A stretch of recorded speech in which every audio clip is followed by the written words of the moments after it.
Today we'll take a look at some of the cinematic iPhone accessories from Freewell. These tools will help you achieve cinematic looking video from your iPhone 14 Pro.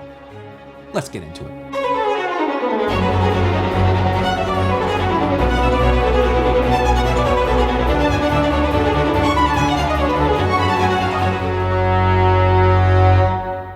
Now, if you want to take your iPhone footage to the next level, then you definitely want to check out Freewell's anamorphic lens. Yeah, an anamorphic lens for your iPhone. It may sound overkill, but this thing definitely helps improve the cinematic feel of your iPhone video. This is a 1.55x squeeze, so you definitely are going to get some wider than CinemaScope shots. An anamorphic lens will basically capture a wider field of view and squeeze it down onto your traditional 16:9 video. That way in post, or if you have an app like Filmic Pro, you can de-squeeze that image to create a very widescreen image. To attach the anamorphic lens to your iPhone 14 Pro, we're going to first start off by mounting the Freewell Sherpa case. You're going to notice on the back that there are two different notches. One is a little bit thinner than the other, and this will match with the corresponding little cutouts on the phone case. Simply align those, and you're going to rotate it counterclockwise 180 degrees, and boom, it is now in place. And to attach it to the telephoto lens, it operates in the same way, although the cutouts are faced differently, and this time you rotate it clockwise to have it sit securely.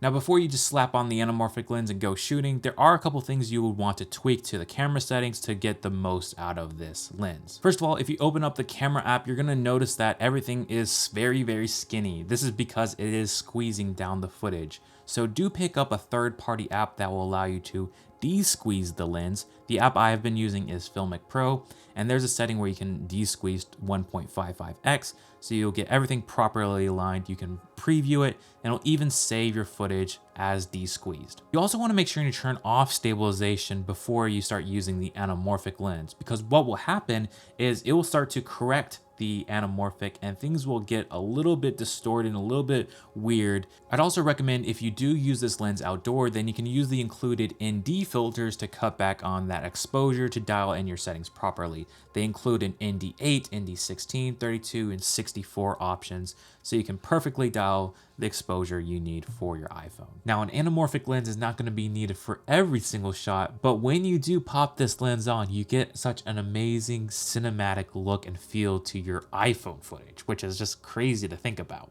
I found that this lens works best on the 1x camera lens on your iPhone, so the 24mm equivalent lens that has the best optical quality. While it is a bummer you can't use it on the ultra wide camera, you can use it on the telephoto lens. In my testing, I found that the telephoto lens didn't look as good with the anamorphic option. I think you're just too zoomed in onto this optic that images aren't super sharp. I will mention when attaching the anamorphic lens to the front of the phone case, I found that it wasn't super secure as I would have hoped. There's just a tiny bit of wiggle and play. The only issue I can see that being a problem is if you are doing a lot of handheld and the lens starts to shake, and then you're going to get a little bit of a distortion. Now, moving on to different filters you can attach to the front of the iPhone, I'm going to start off with the variable ND filter. Now, this ND filter allows you to go from 1 stop to 5 stops of intensity, so you can perfectly dial the amount of exposure as you need. One reason you might want to shoot with a variable ND filter on your iPhone is if you are shooting on a bright sunny day and your shutter speed is like cranked up to like 1/1000th.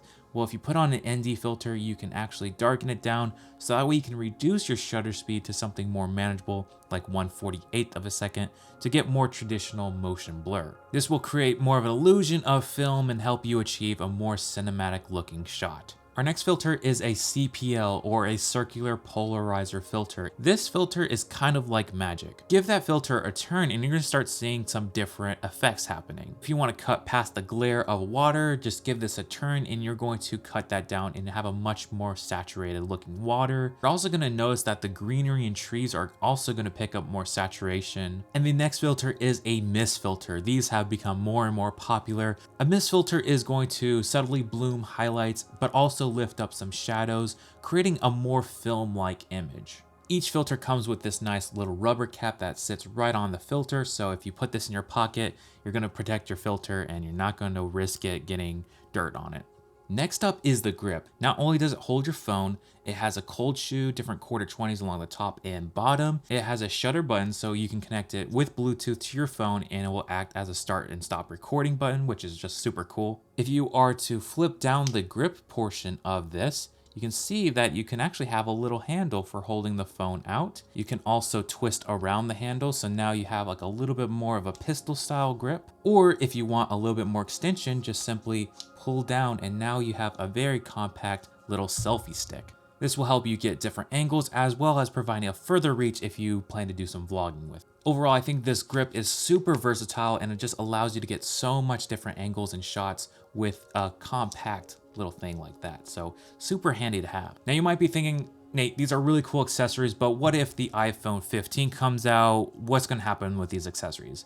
Well, the great smart thinking that Freewell did is all of these accessories will be compatible with later versions of iPhones and even previous iPhones. They'll come out with different cases for your phone model. So when the time comes, all you have to do is upgrade your phone case. That way you can keep on using the same awesome accessories. So with all these accessories in just one kit, you're already way better off to achieve much more higher quality cinematic looking video.